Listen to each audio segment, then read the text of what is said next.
kaalinta koowaad jasiiradda Seychelles ee hodanka ku ah dalxiisayaasha iyo quruxda Ilaahay siiyay.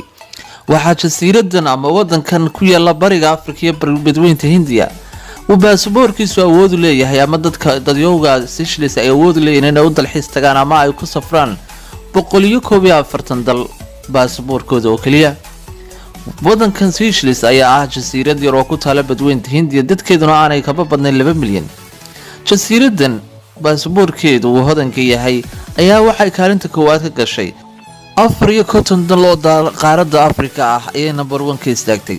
jasiiradan waxyaabaha u sababka ah inay baasaboorkeedu noqdo in 141 dal oo adduunyada guudkeeda ah fiisa la'aan lagu tago.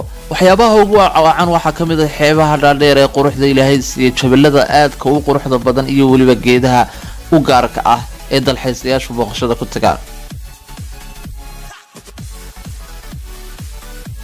wadanka Mauritius ee dhaca badweynta Hindiya.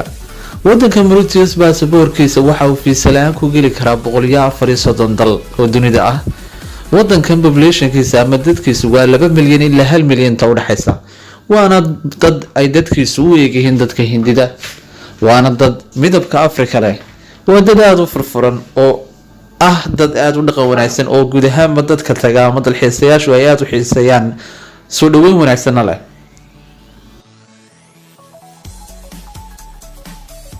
wadanka dalxiiska hodanka ku ah iyo xeebaha aadka u dhaadheer ee quruxda badan ee dunida daafeeda dalxiisayaasha looga yimaado waa wadanka South Africa. 103 dal ayaa wadankaasi baasaboorkiisa awood u leeyahay in uu ku galo fiisa la'aan caalamka.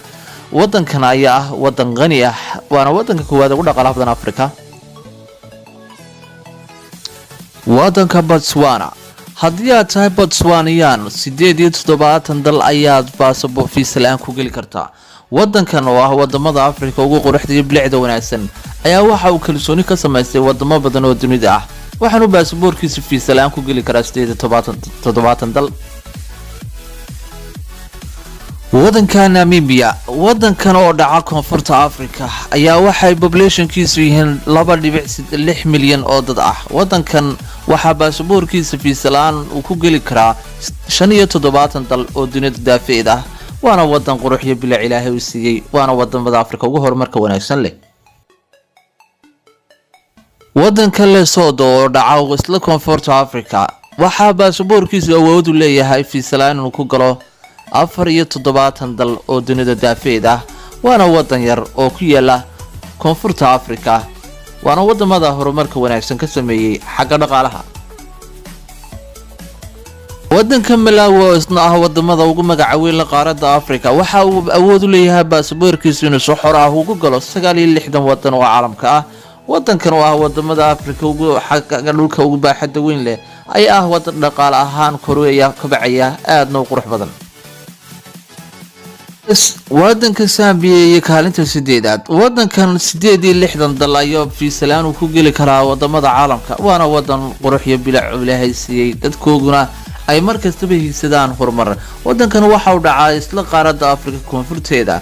wadamada koonfurta Afrika ayaa ah wadamo aad u wanaagsan oo xagga dhaqaalaha iyo horumarkaba aad uga horumarsan. wadanka Kenya 67 dal ayuu fiisa la'aan ku geli karaa. waa wadan ku yaala bariga Afrika, waana wadamada ugu horumarka wanaagsan qaaradda Afrika. wadankan waxa uu leeyahay dalxiisayaal fara badan oo dunida daafeeda iskaga yimaada, waxaanu leeyahay beeraha ugu weyn dunida ee dalxiiska loo yimaado. aynu soo qaadanaa kaalinta ugu dambaysa ee 10aad ee wadanka Cabo Verde. waxa uu baasaboorkiisu awood u leeyahay inuu 62 dal oo qaaradaha adduunka ama wadamada adduunka ah uu si xor ah uga galo fiisa la'aan. wadankan oo ah wadan ku yaala badweynta Atlantic ahna wadamada ugu bilicda iyo quruxda wanaagsan dunida.